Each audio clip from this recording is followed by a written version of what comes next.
In a moment we begin the ghost stories of Walter de la Mare, but first here are a few words from the author's grandson, Giles de la Mare. We come on to All Hallows, which is unlike any other story I've ever read, and it's about a cathedral near the sea, and a traveller comes wearily along, having walked for miles and miles in hot summer weather, dusty, and arrives rather late at the cathedral. This description of going up onto the roof of this cathedral, my grandfather had written about climbing to the roof of Tewkesbury Abbey and of remaining up on the roof for about an hour. And so there's a link there.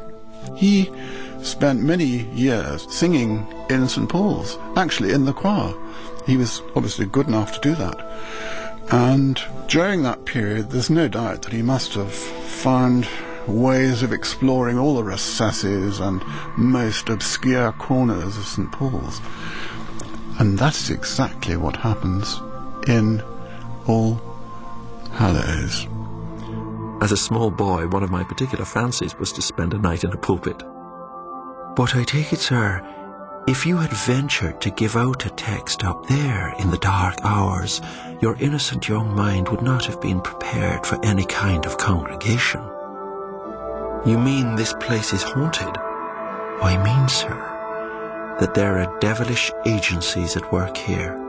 It is very frequent that you have a narrator who is very worldly, a bit indifferent and sceptical, and suddenly gets most alarmed by what's going on. That increases the alarm because the narrator has somehow put you at a distance from what's going on, thinking, oh, this is just a story. And then when he gets frightened, you get frightened too. And so now, you can tell it's going to be frightening just by the music. Richard E. Grant reads All Hallows by Walter de la Mare.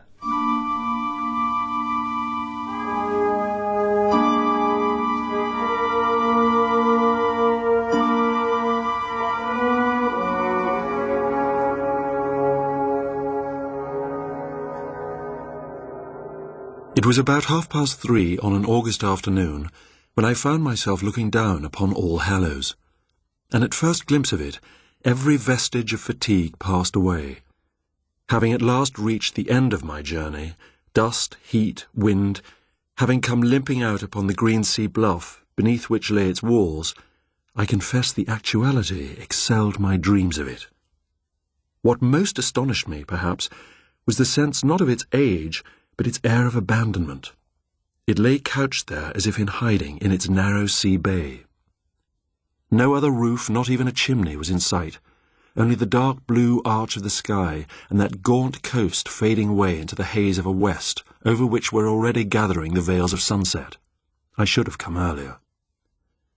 The distance was of little account, but 9 flinty hills in 7 miles is certainly hard commons. No, I shall not forget that walk, or the conclusion of it, when all but dead beat I stretched my aching limbs on the turf which crowned that last hill, and feasted my eyes on the cathedral. I continued for a while to watch All Hallows, to spy upon it, and no less intently than a sentry, who, not quite trusting his eyes, has seen a shape approaching in the dusk. Those gigantic statues, for example, which flanked the base of the tower, images of angels and saints I had learnt from my guidebook. Only 6 of them could be visible from where I sat, and yet I found myself counting them again and again, for my first impression had been that 7 were in view. But what folly to have been frittering time away at an hour when no doubt the cathedral would soon be closed. There was but one faint chance left of making an entry, and so at last I found my way into All Hallows, entering by a dwarfish side door with zigzag mouldings. There hung for corbel to its dripstone a curious leering face, its forked tongue out to give me welcome, and an appropriate one too for the figure I made. But once beneath that prodigious roof-tree, the hush, the coolness, the unfathomable twilight drifted in on my small human consciousness. Except for the windows over my head, filtering with their stained glass the last radiance of the sun, there was but little visible colour, and an economy of decoration, To the east, a dark wooden, multitudinously figured rood screen shut off the choir and the high altar from the nave. I seemed to have exchanged one universal actuality for another, the burning world of nature for this oasis of quiet. 20 or 30 paces away, an old man was standing. To judge from the black and purple gown he wore, he was a verger. He had not realized, it seemed, that a visitor shared his solitude. He was listening. His head was craned forward, and as I watched, he raised his eyes and scanned the complete upper regions of the northern transept. He continued so long in the same position that I at last determined to break in on his reverie. At the sound of my footsteps, he turned. He resembled one of those old men whom Rembrandt delighted in drawing, the knotted hands, the black drooping eyebrows, the thin-lipped ecclesiastical mouth. White as a miller with dust, hot and draggled, I was hardly the kind of visitor that any self-respecting custodian would welcome, but he greeted me with every courtesy. I apologized for the lateness of my arrival. Until I caught sight of you, I hadn't ventured far, otherwise I might have found myself a prisoner for the night. The old man smiled. As a matter of fact, sir, the cathedral is closed to visitors at 4. Services are not as frequent as they were. Visitors are rare too. We are too far out of the hurly-burly to be much intruded on. Not that them who come to worship are intruders, far from it, but most that come are mere sightseers. Well, I cannot claim to be a regular churchgoer, I said. I am myself a mere sightseer, and yet, even to sit here for a few minutes is to be reconciled. Ah, reconciled, sir, the old man repeated. I can well imagine it after a journey on such a day as this, but to live here is another matter. It must be desolate in winter. We have our storms, sir, he agreed. You'd be astonished at the power of the winds. I mustn't detain you, I said, but you were saying that services are infrequent now. Why is that? Pray, don't think of keeping me, sir, but I was supposing you may have seen something that appeared in the newspapers. We lost our Dean Pomfrey, last November. I held my peace, and the old man, as if to make amends, asked me if I would care to see the building. The light is smalling, he explained, but if we keep to the ground level, there'll be a few minutes to spare, and we shall not be interrupted if we go quietly on our way. For the moment the reference eluded me. I could only thank him for the suggestion. I explained, too, that I had read of Dr. Pomfrey's illness. Aye, sir, a saint, if ever there was. But it's worse than illness, sir. It's oblivion. He dropped his voice. But sharing one's troubles is sometimes a relief. You see, sir, I am myself, and have been for 12 years now, the Dean's verger. And our Dean was a man who was all things to all men. None of your apron and gaiter high in mightiness whatsoever, sir. And then that. And to come on us without warning, or at least without warning as could be taken as such. I followed his eyes into the darkening spaces above us. A light like tarnished silver lay over the soundless vaultings. You must understand, sir, the old man continued, the procession for divine service proceeds from the vestry, out under the rood screen and into the chancel there. If you stand to the right, you will see the altar screen, 14th century work, Bishop Robert de Beaufort, a unique example. But what I was saying is that when we proceed for the services, it has always been our custom to keep close together. Well, on that afternoon, I had turned as usual to bow Dr. Pomfrey into his stall, when I found to my consternation he wasn't there. The old gentleman had left the vestry with us, that I knew, and then not a vestige. I hurried back, thinking he must have been taken suddenly ill. And yet, sir, I was not surprised to find the vestry vacant. No, our beloved Dean was gone for ever. He had been The old man whispered the words. "Abducted, sir." Abducted? He was found, sir, late that night, sitting in a corner, weeping, a child. He didn't know us, sir, didn't know me. Just simple, harmless, memory all gone. "If you will just follow me," he whispered. "There's a little place where I make my ablutions that might be of service, sir. We could converse there better." The old man turned and led the way with surprising celerity, and came to a nail-studded door. He opened it and admitted me into a recess under the central tower, whose only illumination was that of the ebbing dusk from within the cathedral. With trembling rheumatic fingers he lit a candle and pushed open another door. "You will find a basin and a towel in there, sir." I entered. A print depicting the crucifixion was tacked to the wall, and beneath it stood a tin basin and jug on a stand. Never was water sweeter. I laved my face and hands and drank deep, my throat like a parched river course after a drought. When I returned, the old man was standing before the window. "All Hallows, I might say, sir, is my second home. I have been here, boy and man, for 55 years. Dr. Pomfrey might be with us now in his own self, if only common caution had been observed. But now that the poor gentleman is gone beyond all that, there is no hope of action left. They meet and they have one expert, then another down from London. And I don't say they're not knowledgeable gentlemen, but why not tell all? Why keep back what we know? It's we, sir, and not the rest of the heedless world outside who are responsible. And what I say is, no power here or hereunder can take possession of a place while those inside have faith enough to keep them out.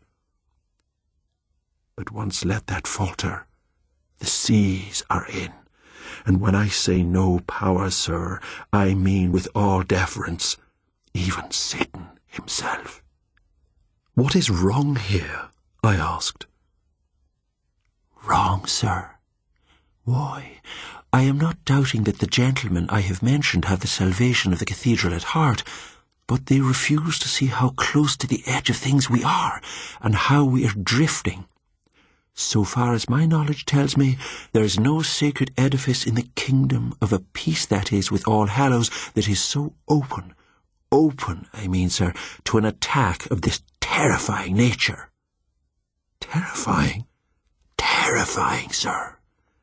Where else, may I ask, would you expect the powers of darkness to congregate in open besiegement than in this narrow valley?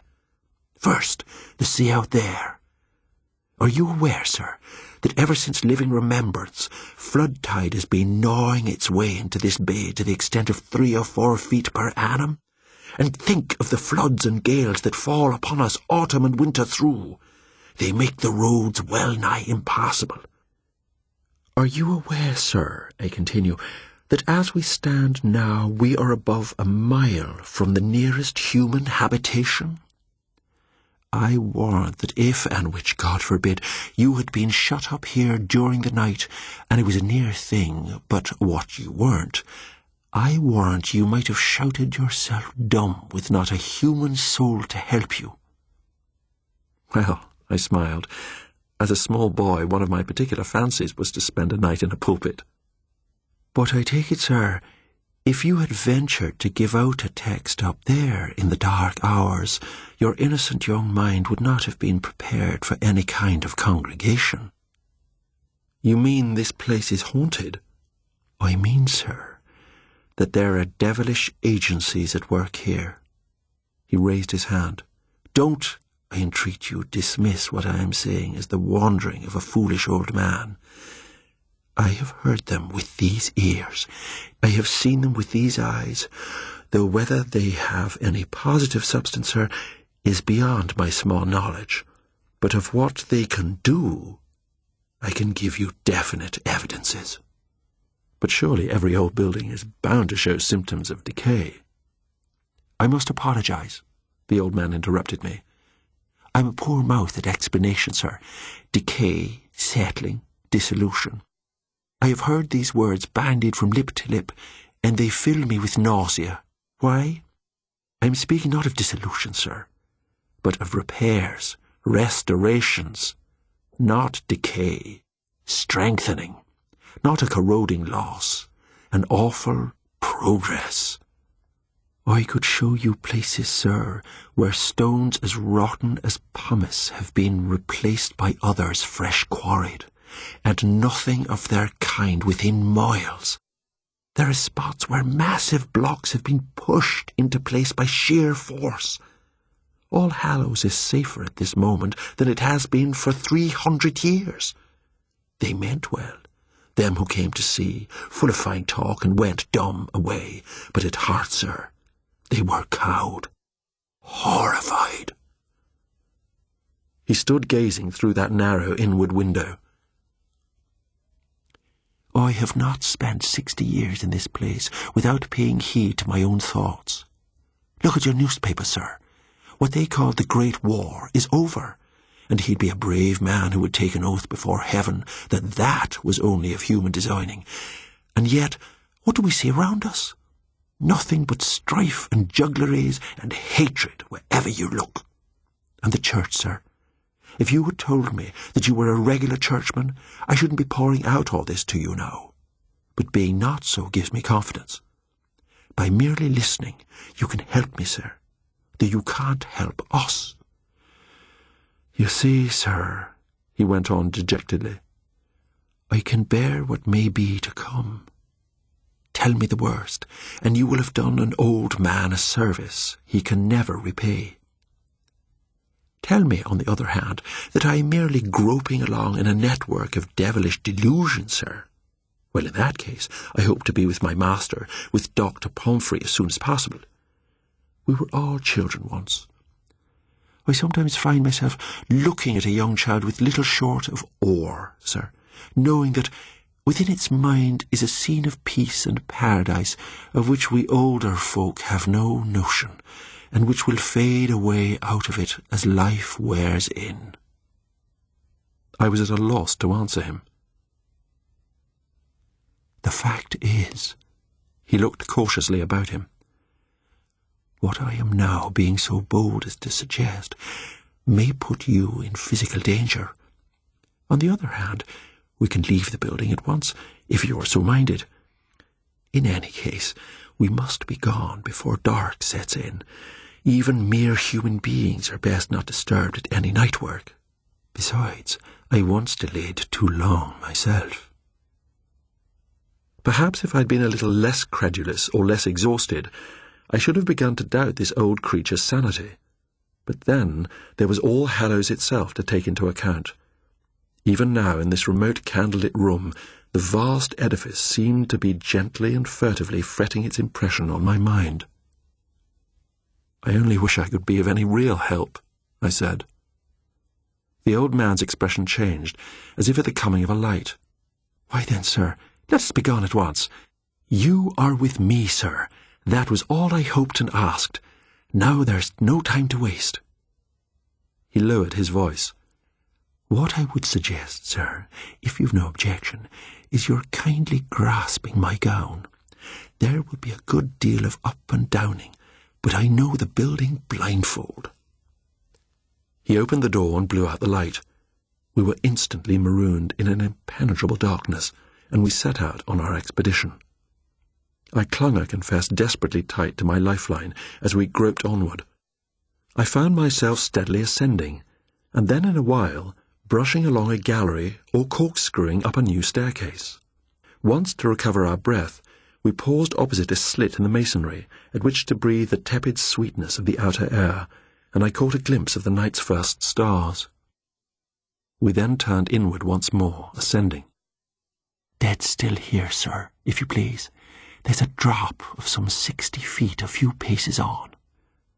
As we approached the edge of this stony precipice, the gloom paled a little, and I guessed that we must be standing in some coign of the southern transept. It seemed the northern windows opposite us were boarded up. Gazing out, I could detect scaffolding poles like knitting needles thrust out from the walls and a balloon-like spread of canvas above them. For the moment, my ear was haunted by what appeared to be the droning of an immense insect. But this presently ceased. "You will understand, sir," breathed the old man. "The scaffolding over there was put up when the last gentleman came down from London to inspect the fabric. Now, sir—" I strained every sense, and yet I could detect not the faintest murmur under that wide-spreading roof. How long we stayed in this position I cannot say. Minutes sometimes seem like hours.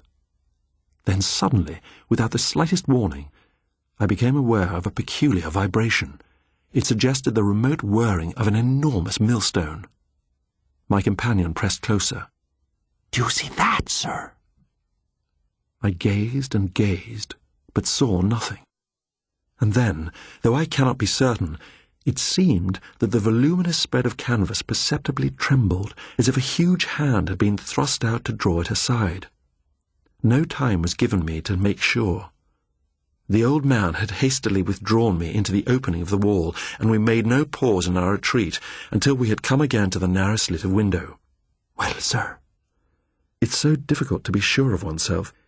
Have you ever actually encountered anything? Near at hand, I mean. "Well, yes, sir, in this very gallery. They nearly had me, sir. But by good fortune, there's a recess further on, stored up with some old fragments of carving. I had my warning, and managed to leap in there and conceal myself, but only just in time. Indeed, sir, I confess I was in such a condition of terror and horror, I turned my back." You mean you didn't look, but something came? "Yes, sir. There was a sound like clanging metal, but I don't think it was metal. It drew near at a furious speed, then passed me, making a filthy gust of wind." And no other sound? "No other, sir, except in the distance a noise like a stupendous kind of gibberish. No human sound. The air shook with it. You see, sir, I myself wasn't of any consequence, I take it, unless a mere obstruction. But I have heard it said that the rarity of these happenings is only because it's not any sort of pleasure for such beings, such apparitions, sir, good or bad, to visit our world." "Did you hear anything then, sir?" His gentle mumbling ceased, and we listened together. But every ancient edifice has voices and soundings of its own. There was nothing audible I could put a name to, only a faint perpetual whir of grinding, such as, to overstimulated senses, the stablest stones set one on top of the other might make. "And now, sir," he continued with a sigh of weariness, "would you perhaps follow me onto the roof? It is the last visit I make." We had not far to go. The old man drew open a heavily ironed door at the head of a flight of stairs, and admitted us at once to the leaden roof. The last faint hues of sunset were fading in the west. We edged softly along, to find ourselves now all but tete-a-tete with the gigantic figures that stood sentinel at the base of the tower. The old man peered cautiously about him as we advanced. Once, with a hasty gesture, he drew me back and fixed his eyes on a figure which was silhouetted against the starry emptiness, a forbidding thing enough, viewed in this vague luminosity which seemed to be perceptibly stirring on its wind-worn pedestal. But no. "All's well," the old man signalled to me, and we pushed on. At last we completed our circuit of the tower, and stood eyeing one another like conspirators. Maybe there was a tinge of incredulity on my face. "No, sir," murmured the old man. "I expected no other. The night is uncommonly quiet. They seem to leave us at peace on nights of quiet. But we must be getting home." The notion of fumbling down again into the blackness was singularly uninviting. To gain a moment's respite, I inquired about getting a bed for the night in the village, and, as I had hoped, the old man himself offered me hospitality. I thanked him, but still hesitated to follow, for I was trying to discover what peculiar effect of darkness a moment before had deceived me into the belief that some small animal, a dog, I guessed, had taken cover behind the stone buttress nearby. but that apparently had been a mere illusion. Nothing stirred now. "You were saying," I pressed him, "that when repairs at the building were in contemplation, even the experts were perplexed by what they discovered. What did they say?" "Say, sir? Examine that balustrade which you're leaning against. Look at that gnawing and fretting above the lead. All that is honest wear and tear, constant weathering of rain and wind. But now compare it, if you please, with this St. Mark here." I stooped close under the huge grey creature of stone, and I confess I could find not the slightest trace of fret or friction. Far from it. The stone had been grotesquely decorated in low relief with a two-headed crocodile, and the undulations of the creature were cut as sharp as with a knife in cheese. "Now, cast your glance upwards, sir. Is that what you would call a saintly shape?" What I took to represent an eagle was perched on the image's lifted wrist, but lowering and vulture-like.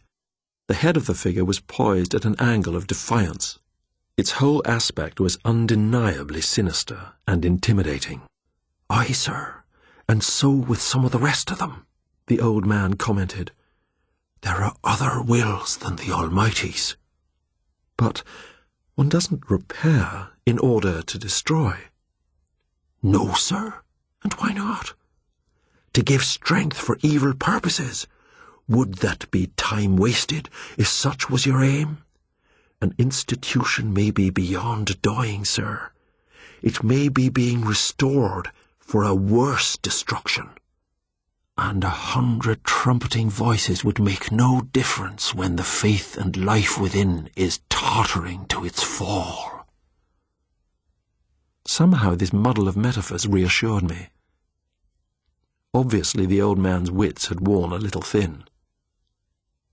"And yet you are taking it for granted," I expostulated, "that, if what you say is true, a stranger could be of the slightest help." The old man laid a trembling hand upon my sleeve. "Have patience with me, sir. I could never express the gratitude I feel. You have given me the occasion to unbosom myself, to make a clean breast, as they say. You couldn't help me, except only by your presence here. God alone knows who can."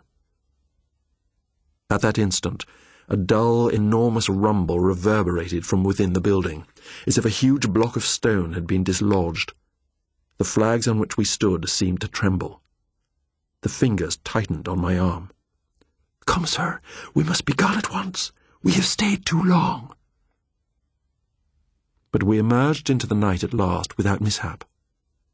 The little western door, above which the grinning head had welcomed me on my arrival, admitted us to terra firma again, and we made our way up the steep sandy track.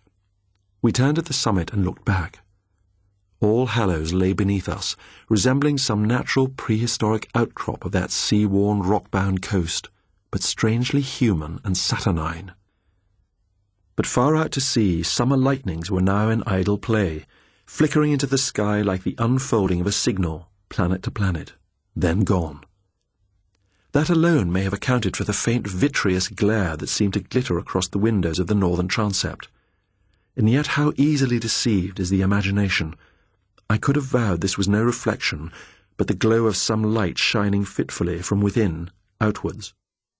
The old man paused beside the gate leading into his garden.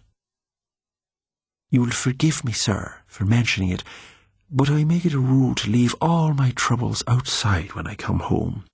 My daughter is a widow, and not long in that sad condition, so I keep as happy a face as I can on things. And yet, well, sir, I wonder at times if a personal sacrifice isn't incumbent on them that have their object most at heart. I'd go out myself very willingly, sir, if there was any certainty in my mind that it would serve the cause. It would be little to me if—" He made no attempt to complete the sentence. On my way to bed that night, the old man led me in on tiptoe to show me his grandson. I stooped over the child's cot. The boy was of that fairness which almost suggests the unreal. He had flung back his bedclothes, as if innocence in this world needed no covering or defence, and lay at ease, the dews of sleep on lip, cheek, and forehead. "The lovely thing," I muttered. "Where is he now, I wonder?" And from out of the distance there came the first prolonged whisper of a wind from over the sea. It was 11 by my watch. The storm after the heat of the day seemed to be drifting inland, but All Hallows apparently had forgotten to wind its clock.